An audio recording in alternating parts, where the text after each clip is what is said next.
నమస్తే. This is Shaurya. Welcome to our channel. ఈ రోజు మనతో పాటు హిందూ సంఘాల నాయకులు దుర్గా శ్రీరామ్ గారు ఉన్నారు. వారితో మాట్లాడదాం. నమస్తే సార్. ఓకే. సార్, అంటే భద్రాద్రికి సంబంధించి మనము ఇప్పటికే తిరుపతి గురించి భక్తులందరూ గూడా ఆందోళన వ్యక్తం చేస్తున్న పరిస్థితి. ఈవెన్ ప్రసాదం గూడా తినడానికి ప్రతి లడ్డూని గూడా విప్పి జూసి పరిశీలించుకొని ఇది తినొచ్చా? తినకూడదా? తింటే ఏదైనా ఫుడ్ పాయిజన్ అయ్యే ఛాన్స్ ఉంటుందేమో అన్న స్థాయిలోని ప్రసాదం గూడా స్కామ్ జరుగుతోందా? లేకపోతే ప్రసాదాన్ని గూడా అంత నాణ్యతా లోపంగా ఎందుకు చేస్తూ ఉన్నారు? అనే అనుమానాలు భక్తులకొస్తూ ఉన్నాయి. ప్రస్తుతానికి ఒక వీడియో అయితే వైరల్ అవుతూ ఉంది. దట్ మీరు గూడా చూసారది. పురుగులు గనిపిస్తూ ఉన్నాయి. బట్ ఆలయ అధికారులేంటంటే ఇదంతా కావాలని ఆలయం యొక్క ప్రతిష్టను పాడు జేయడానికి ఇట్లా వైరల్ జేస్తూ ఉన్నారు అని జెప్పేసి అంటూ ఉన్నారు. బట్ అక్కడ మనకి క్లియర్‌గా వీడియోలో అయితే కనిపిస్తుంది. ఆ కవరు, ఆ ప్రసాదము అంతా గూడా. ఎనీవే ఏదైనా గూడా ఆ కంప్లెయింట్ అనేది వచ్చింది గాబట్టి మీరేమంటారు సార్? అంటే అంత లోపం ఉందా అక్కడ అని? అంటే దేవాదాయ శాఖలో చాలా కాలం నుంచి పందికొక్కుల్లాగా మేసేసేవాళ్ళు ఎక్కువైపోయారు. అది ఆంధ్ర రాష్ట్రం కానివ్వండి, తెలంగాణ రాష్ట్రం కానివ్వండి. ఇది టీటీడీలో ఎప్పుడైతే లడ్డూ వ్యవహారం బయటకొచ్చిందో, అన్ని దేవాలయాల్లోనూ కూడా దీని మీద సమీక్ష చేయాలని చెప్పి ఆంధ్రప్రదేశ్ ప్రభుత్వం ఒక నిర్ణయం తీసుకొని చేసినప్పుడు కొన్ని దేవాలయాల్లో సరిగా క్వాలిటీ సరుకులు లేవు హ్మ్. అనేది బయటపడింది. అంటే కొనుగోలు వ్యవహారం లడ్డూ తయారీకి కొనుగోలు చేసేటప్పుడు సరుకులు కొంటా అనేది ఆ సరుకులు కొనేటప్పుడు కాంట్రాక్టర్లు వాళ్ళు చెప్పే క్వాలిటీ ఒకటి, వాళ్ళు ఇచ్చే క్వాలిటీ ఒకటి అన్నట్లాగా ఉంది. ఈ మధ్యలో కొంచెం కమిషన్లు అవి మొత్తుకుతున్నాయి. ఇవన్నీ కూడా ఆరోపణలు ఉన్నాయి. హ్మ్. సో తెలంగాణ రాష్ట్రం కూడా దానికి అతీతం కాదు. సో ఈ ప్రతి ఒక్కళ్ళు కూడా ఈ కమిషన్ల కోసం కక్కుర్తి పడే వాళ్ళు ఎక్కువైపోయిన రోజుల్లో ఈ రోజు భద్రాద్రి దేవాలయంలో కూడా ఇలా జరగడం అనేది చాలా దురదృష్టం. హ్మ్. వాళ్ళేదో కావాలని చేశారని అంటున్నారు కానీ భద్రాద్రి దేవాలయంలో వాస్తవంగా రాజకీయాలు చాలా ఎక్కువున్నాయండి.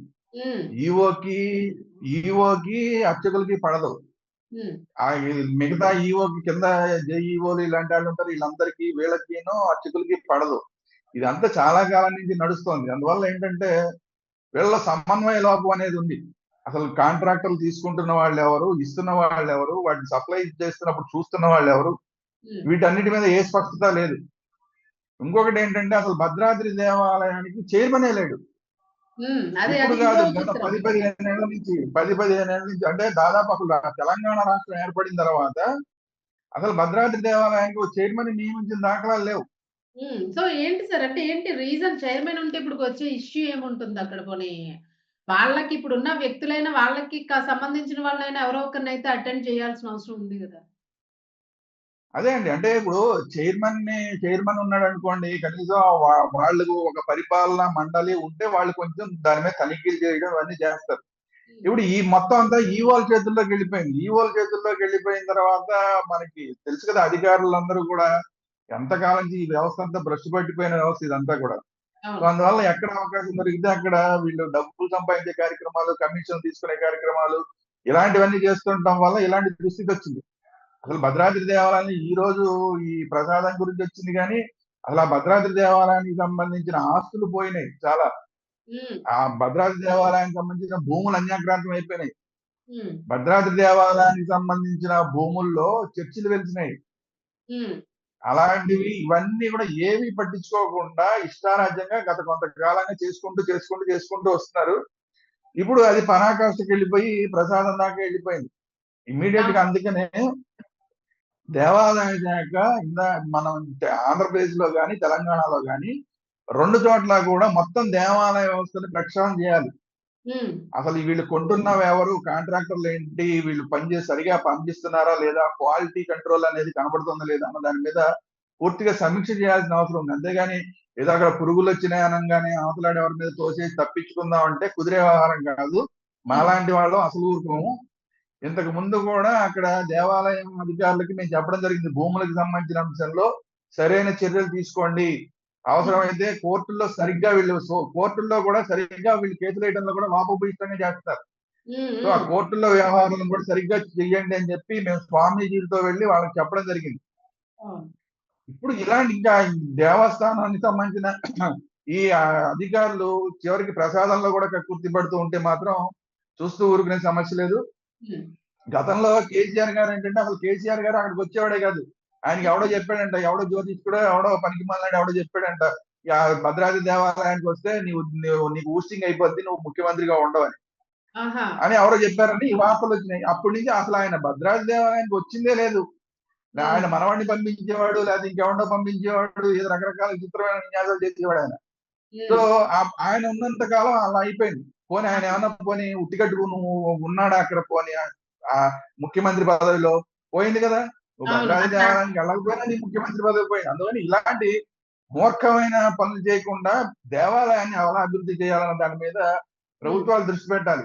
ఇప్పుడు రేవంత్ రెడ్డి గారు కూడా అంతే. రేవంత్ రెడ్డి గారు వచ్చిన దగ్గర నుంచి కూడా దీని మీద ఏం చేశారు అన్న దాని మీద పూర్తి సమీక్ష లేదు. హ్మ్. కేంద్రం దగ్గర నుంచి వీళ్ళకి అద్భుతంగా నిధులు వచ్చే అవకాశం ఉంది. అవును. వీళ్ళు సరిగ్గా కేంద్రానికి రిప్రజెంట్ చేయట్లేదు. మొత్తం రాముడికి సంబంధించిన క్యారిడార్ ఒకటి చెయ్యాలి అని చెప్పి కేంద్ర ప్రభుత్వం గతంలో నిర్ణయం తీసుకుంది. హ్మ్. ఆ క్యారిడార్ లో భద్రాద్రి టెంపుల్ లేదు. హ్మ్. ఇంత ప్రశస్తమైన భద్రాద్రి టెంపుల్ లేదు, దీన్ని కలపాలి అన్నది గతంలో కేసీఆర్ ప్రభుత్వం లేదు. ఇప్పుడు ఇది రేవంత్ రెడ్డి గారు కూడా దీని మీద పెద్దగా దృష్టి పెట్టట్లా. హ్మ్. సో అందువల్ల వీటిలో కనుక దృష్టి పెట్టి దేవాలయానికి కనుక కేంద్రం నుంచి మనం కనుక నిధులు కనుక తీసుకుని వస్తే అది అభివృద్ధి చెందుతుంది. అభివృద్ధి చెందితే ఈ క్వాలిటీ కంట్రోల్ ఇలాంటివన్నీ ఎన్నో అభివృద్ధి కార్యక్రమాలు మనం చేయొచ్చు. అవును. సో అసలు దేవాలయం నేను చెప్పదలుచుకుంది ఏంటంటే అసలు ఆ దేవాలయాన్ని ప్రభుత్వాలు పట్టించుకోవడం మానేసినాయి. అవును. ముందు అసలు చైర్మన్ ని మొత్తం వ్యవస్థ నియమించాలి. మొన్నటిదాకా అక్కడ ఉన్న ఈఓనేమో ఈఓకిను అక్కడ ఉన్న అర్చకులకి గొడవలు వస్తే చివరికి ఆ ఈఓని తీసుకెళ్లి ఇంకో చోటకి ఎక్కడో ట్రాన్స్ఫర్ చేశారు. ఇంకో హ్మ్. ఈఓ వచ్చారు.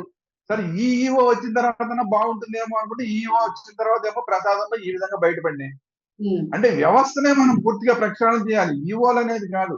మొత్తం అవును. ఈఓల వ్యవస్థే భ్రష్టు పట్టిపోయిన సందర్భంలో మొత్తం దేవాదాయ శాఖని పూర్తిగా ప్రక్షాళన చేయాలి. మరి దీని మీద అసలు దేవాదాయ శాఖ మంత్రి అసలు ఏమాత్రం శ్రద్ధ తీసుకుంటారు అనేది కూడా చూడాలి. ఎందుకంటే పాపం ఆవిడకేమో ఆవిడ మంత్రి పదవి, రేవంత్ రెడ్డి గారితో ఆవిడ గొడవలు, ఇలా రకరకాల విషయాల్లో ఆవిడ బిజీగా ఉన్నారు. అవును. కనీసం పక్కన మాట్లాడి ఆ దేవాలయానికి సంబంధించిన భూముల్ని సెటరేట్ చేసే విషయం అసలు ఈఓ మీద దాడులు జరిగినాయి. ఈఓ అవును. మీద దాడులు జరిగితే ఆంధ్రప్రదేశ్ రాష్ట్రం తోటి సమన్వయం చేసుకుని ఆ కేసును పరిష్కరించే ఉద్దేశం మంత్రి గారికి లేదు. మరి రేవంత్ రెడ్డి గారే ప్రతిదీ చూసుకోవాలంటే అవదు కదా. అవును. అంతే మంత్రిగా కదా! ఆవిడ కూడా మంత్రి కొన్ని నిర్ణయాలు తీసుకోవాలి కదా. అవును. దానికి సంబంధిత శాఖలైతే ఉండాలి గదా! దానికి పనిలో ఉండాలి. మరి వాళ్ళు ఆ పనిలో లేకపోతే ఇట్లానే ఉంటాయి అన్నీను.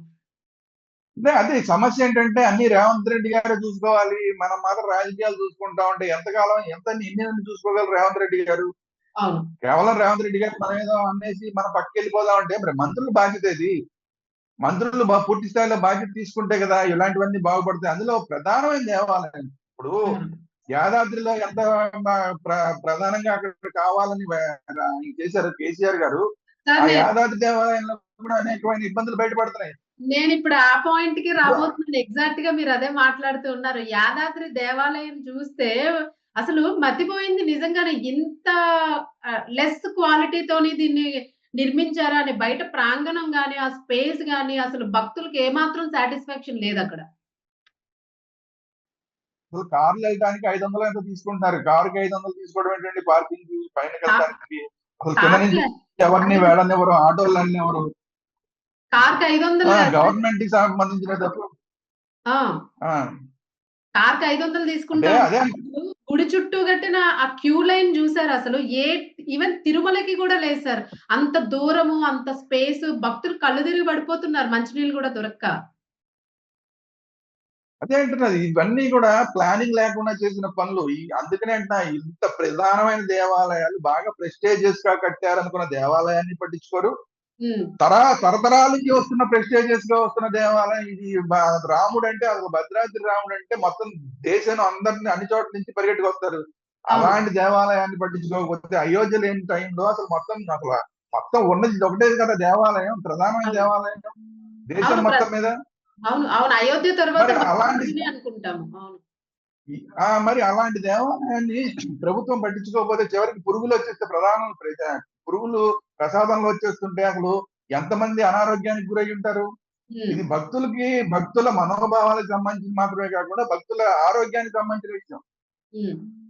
కాబట్టి అంటే ఇలాంటి ప్రసాదాన్ని దేవుడు కూడా పెట్టుంటారు కదా. రాముడు కూడా ఇలాంటి పురుగులు పట్టిపోయిన ప్రసాదాన్ని పెట్టుంటారు కదా హ్మ్. నైవేద్యం కింద. ఇది ఎంత తప్పు అసలు ఆగమ శాస్త్ర ప్రకారం ఇది ఎంత తప్పు. సో వీటన్నిటి మీద కూడా రేవంత్ రెడ్డి గారు చాలా సీరియస్ గా దీని మీద దృష్టి సారించి మంత్రి గారిని ముందు అక్కడికి పంపించాలి. అవును అవును మంత్రి గారిని కొండా సురేఖ్ గారిని ముందు అక్కడికి పంపించి దానికి సంబంధించిన మొత్తం విషయాలన్నీ కూడా పరిష్కరించి అప్పుడు రండి వెనక్కి అని చెప్పి పంపించాలి. అప్పుడు కానీ సమస్యలు పరిష్కారం కాదు. వీళ్ళేమో హైదరాబాద్ లో కూర్చొని అక్కడ ఏదో జరుగుతుందిలే అన్నట్లాగా వదిలేసేటట్లా. ఉమ్, కాబట్టి హిందువులు మనోభావాలు దెబ్బతింటే ఎంత ప్రమాదం అనేది ఇక్కడ ఆంధ్రప్రదేశ్ లో చూశారు గతంలో. అవును మొత్తం గవర్నమెంట్ విసిరాతలు కొడతారు. కాబట్టి ఏంటంటే చాలా జాగ్రత్తగా ఉండాలి. రేవంత్ రెడ్డి గారు ఏదో మిగతా అన్ని విషయాలు బాగా చేస్తున్నారు అనుకుంటే కుదరదు. హిందువుల మనోభావాలు దెబ్బతింటే ప్రభుత్వానికి ఇబ్బంది వస్తుంది. అవును సో అందువల్ల కొండా సురేఖ్ గారిని ఇమీడియట్ గా అక్కడికి పంపించి మొత్తం ఈ విషయాలు నేను ఏవైతే చెప్పానో భూములకు సంబంధించిన అంశాలు ఉన్నాయి, అక్కడ డెవలప్మెంట్ కి సంబంధించిన అంశాలు ఉన్నాయి, చుట్టూతా ఇప్పుడు ఒక ఇది కడుతున్నారు మనకి తిరుపతి లాగా కూడా మొత్తం మాడ వీధులు కడుతున్నారు. ఆ అవును మాడ వీధులు కట్టే దాంట్లో కూడా కొన్ని సమస్యలు ఉన్నాయి. ఉమ్, వాటిని పరిష్కరించాలి, ఈ ప్రసాదం విషయం పరిష్కరించాలి. అక్కడ చాలా విషయాలు ఉన్నాయి. అది కాకుండా రామనారాయణ విషయం ఉంది. ఉమ్, రాముడిని రామనారాయణని చేశారు. అక్కడ అవును గోత్రం మార్చేశారు. అసలు కళ్యాణం చేసేటప్పుడు గోత్రాలు మార్చేశారు. అవును కనీసం దానన్నా ఇప్పుడు ఈ ప్రభుత్వం పట్టించుకోవాలి కదా. ఇన్ని విషయాలు ఉన్నాయి. కాబట్టి భద్రాద్రి మీరు అలా అలక్ష్యం చేస్తే ఏ మాత్రం సమంజసం కాదు. ప్రభుత్వం ఇమీడియట్ గా దీని మీద దృష్టి పెట్టాలి. మంత్రి గారిని స్వయంగా అక్కడికి పంపించి అక్కడ జరుగుతున్న విషయాలన్నింటి చూసి సమస్యలన్నింటికి పరిష్కారం వచ్చేలాగా ఆవిడ కృషి చేయాల్సిన అవసరం అయితే ఖచ్చితంగా కనబడుతుంది. అవును సార్. అవును. తప్పకుండాను. ఎందుకంటే భద్రాద్రి మీదైతే మాత్రం అంటే తిరుమల సెపరేట్ అది వదిలేసేయండి. ఇప్పుడు అది దాని ఇష్యూ అది ఉన్నప్పటికీ కూడా భద్రాద్రి ఏంటంటే ఇప్పుడు ఏదైతే అయోధ్య తర్వాత మరొక టెంపుల్ అని చెప్పేసి ఓవరాల్ అన్ని రాష్ట్రాలు, తెలుగు రాష్ట్రాలు గానియండి, ఇతర రాష్ట్రాలు గానియండి దర్శనం రాముడి దర్శనం అంటే ఇంక వెళ్ళేది ఇందాక అక్కడికే. ఇంకొక మాట చెప్తా. ఇందాక నేను రాముడికి సంబంధించిన క్యారిడార్ విషయం చెప్పాను కదా. అది కనుక పూర్తి చేస్తే హ్మ్. భద్రాచలానికి రైల్వే స్టేషన్ కూడా వచ్చే అవకాశం ఉంది. ప్రత్యేకించి రైళ్లు వచ్చే అవకాశం ఉంది. యెస్. యెస్. సో దీని మీద చాలా దృష్టి పెట్టాలి రేవంత్ రెడ్డి గారు. అవును. అవును. అవును. ఖచ్చితంగా సార్. అంటే దీనికి రాష్ట్ర ప్రభుత్వం కూడా ఖచ్చితంగా తీసుకోవాలి lead. And more over central నుంచి కూడా కొంత ఎందుకంటే రాముడికి సంబంధించిన దాని మీద కొంత దృష్టి పెడుతూ ఉన్నారు గాబట్టి, అయోధ్య తర్వాత ఉన్న సంపద మనకదే గాబట్టి, దాని మీద కొంచెం సెంట్రల్ గూడా కాన్సంట్రేట్ జేస్తే బావుంటుందని మీరు చెప్పినట్లుగా అలాగే ప్రజల ఒపీనియన్ గూడా ఉంది. చూద్దాం సార్. అంటే కేంద్ర ప్రభుత్వం రెడీగా ఉంది. ఇలాంటివి అసలు చెప్పడమే ఆలస్యం అవ్వడానికి రెడీగా ఉంది. అలాంటి అవును. ప్రభుత్వం అక్కడ ఉన్నది. హ్మ్. దాన్ని ఉపయోగించుకోవడంలో ఫెయిల్ అవుతున్నాం మనం. యెస్. యెస్. సో దాన్ని ఎగ్జాక్ట్‌లీ. అవకాశాలు లేని చోట ఎలాగో కేంద్ర ప్రభుత్వానికి రాష్ట్ర ప్రభుత్వానికి గొడవలు ఉంటాయి. అక్కడ బీజేపీ అని ఇక్కడ కాంగ్రెస్ అని గొడవలు ఉంటాయి. కానీ వాటితో సంబంధం లేకుండా ఇలాంటి విషయాలకి అక్కడ కేంద్ర ప్రభుత్వం డబ్బులు ఇస్తుంది.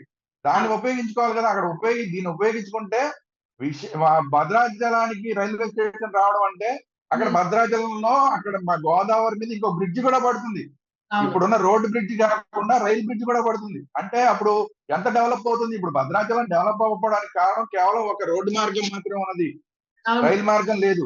అవును. సో ఇంకొక ప్రపోజల్ కూడా ఉన్నది. కొన్ని అక్కడ భద్రాచలంలో ఒక ఎయిర్పోర్ట్ కట్టాలి, మినీ ఎయిర్పోర్ట్ కట్టాలని చెప్పి ఇప్పుడు భద్రాచలం వాసులందరూ కూడా డిమాండ్ చేస్తున్నారు. హ్మ్. ఏదైతే రాముడికి సంబంధించిన భూములు ఉన్నాయో వాటినన్నా ఉపయోగించుకుని అక్కడ ఒక మినీ ఎయిర్పోర్ట్ కట్టాలని ఒక ప్రపోజల్ ఉంది. సరే హ్మ్. భద్రాద్రి రాముడి విషయం గవర్నమెంట్ తీసుకుంటే ఒప్పుకోరు అనుకోండి, భక్తులు ఒప్పుకోరు. కానీ అక్కడ ఒక చిన్న మినీ ఎయిర్పోర్ట్ కడితే కనుక దానికి కూడా కేంద్ర ప్రభుత్వం ఆ ప్రపోజల్ వచ్చినా కూడా కేంద్ర ప్రభుత్వం సపోర్ట్ చేస్తుంది. అవును. అప్పుడు రోడ్డు మార్గం కాకుండా రైలు మార్గము, విమాన మార్గం రెండు వస్తాయి. అప్పుడు అవును. ఎంత డెవలప్ అవుతుంది. కాబట్టి అక్కడ అనుకూలంగా ఇలాంటి టెంపుల్స్ కి అనుకూలంగా పనిచేసే ప్రభుత్వం కేంద్రంలో ఉంది కాబట్టి దాన్ని ఉపయోగించుకోండి అని చెప్తున్నాను నేను రాష్ట్ర ప్రభుత్వాన్ని. అవును. లేదు సార్. ఎగ్జాక్ట్‌లీ చాలా బెటర్ ప్లాన్ అండ్ టూరిజం గూడా పెరిగే అవకాశం ఉంటుంది గదా! ఇప్పుడు ఇట్లాంటి ఫెసిలిటీస్ ఒస్తే టూరిజంకి గూడా సపోర్ట్ అవుతుంది. 100% టూరిజం డెవలప్ అవుతుందండి. ఇప్పుడు అయోధ్యలో ఎంత డెవలప్ అవుతుందో అంత అవకాశం ఇక్కడ అయోధ్యలో ఇక్కడ భద్రాద్రిలో ఉంది. మొత్తం సౌత్ ఇండియా మొత్తం మీద ఈ దేవాలయానికి పరిగెట్టుకొస్తారు. ఎక్కడి నుంచి ఇప్పుడు తిరుపతి ఎలాగైందో హ్మ్. భద్రాచలానికి కనుక రైలు మార్గం పూర్తిగా క్లియర్ చేసి భద్రాచలం దాకా రైల్వే స్టేషన్ వచ్చేలాగా చేసి మనం ఈ అవును. చిన్న మినీ ఎయిర్పోర్ట్ కడితే కనుక తిరుపతి అంత డెవలప్ అవుతుంది భద్రాచలం. దానివల్ల తెలంగాణ రాష్ట్రానికి ఎంత ఆదాయం వస్తుంది. అవును. సో అంత ఆదాయాన్ని మనం పోగొట్టుకుంటున్నాం. మళ్ళీ తర్వాత వేరే గవర్నమెంట్ వస్తే ఎలా ఉంటుందో తెలియదు. ఇప్పుడు ఈ దేవాలయానికి అనుకూలమైన గవర్నమెంట్ వచ్చింది కాబట్టి వాళ్ళకి ఆల్రెడీ ఆ ప్లానింగ్ ఉంది కాబట్టి దేశవ్యాప్తంగా ఈ రాముడికి సంబంధించిన గుళ్ళన్నీ కలపాలన్న ప్లానింగ్ ఉంది కాబట్టి హ్మ్. అందులో డబ్బులు వస్తాయి కాబట్టి ప్రసాద్ పథకంలో డబ్బులు వస్తాయి. ఇంకా అవును. రకరకాలు ఉన్నాయి కేంద్ర ప్రభుత్వం నుంచి వచ్చేవి. అనేకమైన పథకాలు ఉన్నాయి దేవాలయానికి, అవును. అవకాశాలు ఉపయోగించుకోండి అని చెప్తున్నాను ఇంక నేను రాష్ట్ర ప్రభుత్వాన్ని. అవును. అవును. Exactly sir. చూద్దాం సార్. అంటే రాష్ట్ర ప్రభుత్వం దృష్టి సారించాలి, డెవలప్‌మెంట్ ఉండాలి. అలాగే ఈ ప్రసాదానికి సంబంధించి గూడా ఖచ్చితమైన ఒక నిర్దిష్టమైన ఇవి పాటించాలి అని జెప్పేసైతే కోరుకుందాం సార్. Thank you sir.